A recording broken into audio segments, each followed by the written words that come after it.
Nagsimula ang pelikula sa dating miyembro ng Yakuza na si Ryuzo na nagpapapawis gamit ang kanyang yanto. Nakatira siya sa bahay ng anak na si Ryuhei kasama ang manugang at apo niya. Normal siyang namumuhay bilang senior citizen maliban sa kanyang mga tato at putol na mga daliri na nagpapahiwatig na dati siyang miyembro ng gang. Nag-iwan ng pera si Ryuhei sa ama dahil magbabakasyon sila ng pamilya niya ng ilang araw sa probinsya. May katandaan man ay di pa rin nawawala sa kanya ang pagiging palaban sa mga taong abasado sa kapwa. Habang nag-iisa sa bahay, nakatanggap siya ng tawag mula sa isang lalaki na nagsasabing naiwala ng anak niya ang 5 million yen ng kumpanya at kailangan niyang bayaran ito, kung hindi ay matatanggal sa trabaho ang anak. Sinabi ni Ryuzo na wala siyang ganoon kalaking halaga. Gayunpaman, nagsabi ang lalaki na dalhin ang pera at may makikipagkita sa kanya sa ibaba ng istasyon ng tren. Makalipas ang ilang sandali ay nakipagkita si Ryuzo sa isang lalaking nakapustura. Imbis na pera, ilang mahahalagang bagay ang dinala ni Ryuzo at sinabi sa lalaki na mamahalin ang mga iyon. Maya-maya lang ay dumating ang tropa niyang si Masa na dati ring miyembro ng Yakuza. Ipinaliwanag ni Ryuzo ang sitwasyon kay Masa na mabilis na natunogan na scammer ang lalaki. Kinumpronta ni Masa ang lalaki ngunit pinigilan siya ni Ryuzo na di alam na niloloko na pala siya. Sa hiya at takot na mawalan ng trabaho ang anak ay humingi siya ng tawad sa lalaki at nagbalak na putulin ang kanyang daliri para sa kapatawaran sa nagawa ng anak. Natakot ang lalaki sa gagawin niya kaya tumakbo ito palayo. Kinagabihan, habang naglalakad ang dalawang matanda, napansin nila ang isa pang dating miyembro ng Yakuza na si Makichi na inaatake ng isang grupo ng mga kalalakihan.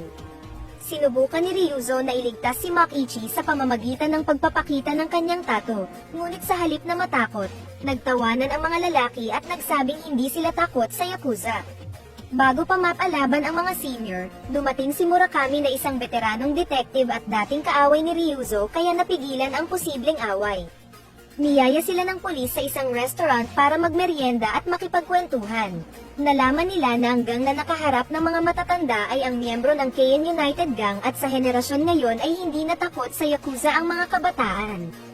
Nagpaalala si Murakami na dating umaaresto sa kanila na matatanda na sila kaya wag silang padalos-dalos at iwasang makabangga ang mga gangster. Gayunpaman, hindi pinansin ni Ryuzo ang babala ng detective at nagpa siya na tipunin ang dating miyembro ng Yakuza upang magtatag ng isang bagong organisasyon. Nagpatuloy ang drinking session ng tropa sa bahay ng anak ni Ryuzo at nang umuwi si Ryuhei ay laking gulat niya nang makitang muling nagkita-kita ang dating mga kagrupo ng kanyang ama. Pinagalitan niya ang ama at muli na namang nagsama-sama ang gang nila. Dahil sa kahihiyan ay umalis si Ryuzo at lumipat sila sa apartment ni Masa kasama si Makichi. Kinabukasan sa parke, dumating ang dating miyembro ng Yakuza na inimbitahan ni Ryuzo na si Takanori na magaling sa paggamit ng labaha panlaban sa kaaway. Sumunod si Hyde na may sakit sa puso na kilala dati sa galing niyang gumamit ng pako bilang sandata. Maya-maya lang ay dumating si Ichizo na mahusay pagdating sa paggamit ng espada. Panghuling dumating ay si Mac na mukhang rakista na laging may bitbit na baril. Dinala ni Ryuzo ang lahat ng dating kamiyembro sa isang gusaling inookupahan ng Keihan United Gang. Pagdating sa harapan ng gusali ay sinita sila ng 3 miyembro ng gang. Ipinakita ni Ryuzo ang kanyang tato tapos ay inilabas ng mga kasama niya ang kani-kanilang sandata. Nang magpaputok si Mac ng baril ay mabilis na nagpulasan ang 3 sakay ng dala nilang kotse. Nang magtakip silim ay ipinagdiwang nila ang kanilang matagumpay na pagpapatalsik sa mga miyembro ng Keihan United Gang mula sa gusali at nagpasya na muling bumuo ng grupong Yakuza upang maibalik ang kanilang reputasyon bilang matikas na Yakuza. Nagbilangan sila kung sino ang may pinakamaraming kaso sa batas at siya ang magiging boss ng grupo. Lumipat sila sa apartment ni Masa upang isagawa ang seremonya sa pagbubuo muli ng kanilang grupo at hinirang si Ryuzo bilang chairman. Kinaumagahan ay isang mambubudol na salesman ang nagbigay ng libreng water filter kay Masa ngunit diskarte niya lang ito upang makabenta ng mahal na pangsapin sa higaan. Nang puntahan ng salesman ang silid ni Masa, binulaga siya ng mga Yakuza. Sa takot ay napilitan siyang ibigay ang higaan ng libre tapos ay nagmadaling umalis. Pagbalik ng salesman sa opisina, nagalit ang boss niyang si Nishi sa insidente. Lumalabas na si Nishi ang leader ng Keihan United Gang at siya rin ang may pakana ng panghihingi ng malaking pera kay Ryuzo upang bayaran ang nawala ng anak na isa palang scam. Habang naglilibot sa lugar ay napansin ng grupo ni Ryuzo ang isang lalaki na bumaba sa magarang kotse tapos ay nagkunwaring di makalakad para kaawaan ng taong kokolektahan niya ng pera. Ang maniningil ay si Tokunaga na kilala ni Ryuzo na tauhan ng isang kumpanya na nagpapautang na may malaking tubo. Kinumpronta ni Ryuzo si Tokunaga na napatayo sa takot. Nagmakaawa ang kawatan at nag-alok na tuturuan sila ng diskarte sa pangungulekta ng utang. Nagkaroon sila ng kasunduan kaya pinagmaneho sila ni Tokunaga patungo sa isang apartment complex. Upang makakuha ng simpatsya, nagkunwari si Masa na mukhang hirap na hirap sa buhay. Sinamahan siya ni Ryuzo at Makichi sa pangungulekta ng utang ng isang babae. Nagmakaawa ang babae na hindi pa sila makakabayad dahil may cancer ang asawa niya at pati ang pagkain nila sa lamesa ay kulang na rin. Nakonsensya si Ryuzo sa kalagayan ng pamilya ng babae kaya nagbigay siya ng isang buwan na palugit. Sa awa sa babae ay binigyan niya ito ng pera. Napagtanto ni Ryuzo na walang puso si Tokunaga at nagagawa niyang gipitin ang mga taong hirap sa buhay. Sa galit ay sinapak ni Ryuzo si Tokunaga at inalam kung kanino siya nagtatrabaho. Ibinunyag ni Tokunaga na miyembro siya ng Keion United Gang. Di nag-aksaya ng panahon ang mga Dometan at tinungo ang headquarter ng gang ni Nishi. Kinumpronte ng grupo ni Ryuzo si Nishi sa panggigipit niya sa mga mahihirap na mamamayan. Bago pa man sila makarating sa opisina ni Nishi ay tumawag na ito ng pulis. Di nagtagal ay dumating ang mga pulis at inescorten sila palabas ng gusali. Binalaan ni Murakami si Ryuzo na wag silang lalabag sa batas kung ayaw nilang makulong. Tulad ng nakagawian dati, nangolekta ng pera ang unang grupo ni Ryuzo sa mga establishmento para sa proteksyon nila. Ngunit maliit na halaga lang ang nakukuha nila na parang pulubi sa daan. Samantala, si Ryuzo at mga kasama niya ay nadaanan ang mga nagpoprotesta kasama si Yasu na dating miyembro ng Yakuza. Ipinaalam ni Yasu sa grupo na pinoprotesta nila ang kumpanya na nagbebenta ng peking produkto. Tumulong si Ryuzo sa pamamagitan ng paggamit ng kotse ng kanyang anak na nilagyan ng mga sticker at loudspeaker.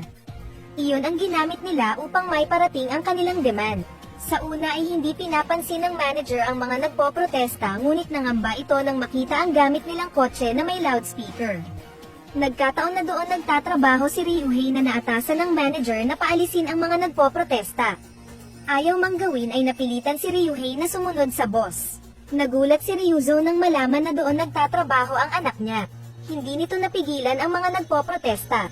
Ilang saglit pa ay nakita ng grupo si Tokunaga kasama ang ilang miyembro ng Keion United Gang na papunta sa opisina ng anak.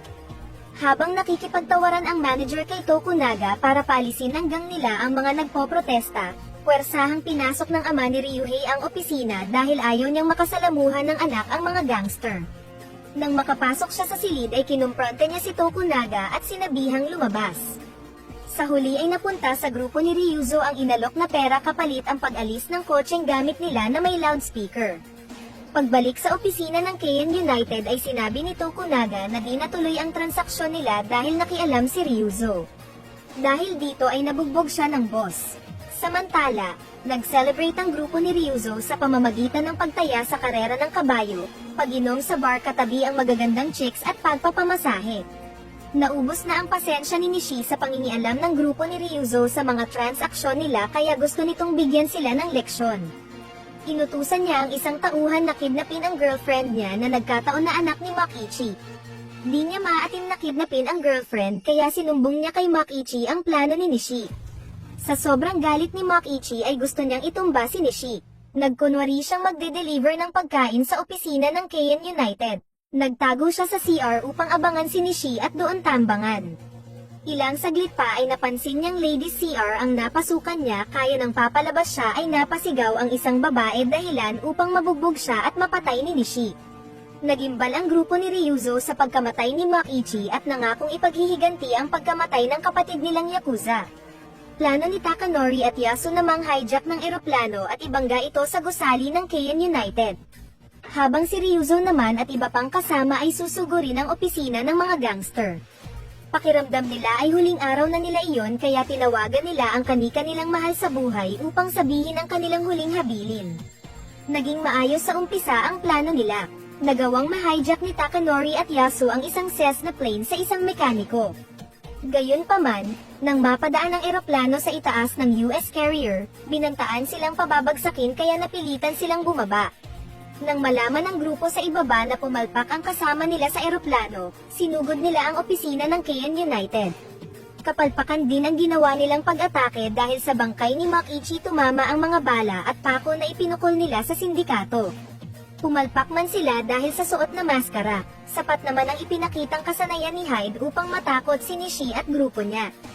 Sinubukang takasan ng grupo ni Nishi ang mga matatandang yakuza na handang mamatay. Gamit ang boss na hinayjack, hinabol sila ng grupo ni Ryuzo bitbit pa rin ang bangkay ni Makichi. Nagpatuloy ang habulan ng boss at kotse sa masikip na lugar hanggang sa makarating ang kotse sa dead end kaya napilitan silang mag-U-turn dahilan para bumangga ang sinasakyan nila sa boss. Iika-ikang lumabas ng kotse ang mga tauhan ni Nishi. Sa takot ay di na sila nakapalag sa grupo ni Ryuzo na inatake sila gamit ang kanika nilang sandata. Bago magkamatayan ay dumating ang mga alagad ng batas. Binitbit ng mga pulis ang lahat ng mga tauhan ni Nishi at grupo ni Ryuzo tapos ay inaresto ni Murakami si Nishi sa kasong pagpatay kay Makichi. Naaresto man ang grupo ni Ryuzo sa salang pangha-hijack ng boss at alarming scandal, masaya pa rin ang Ryuzo Yakuza Gang dahil nabigyan nila ng katarungan ang pagkamatay ng kapatid nilang Yakuza na si Moriichi.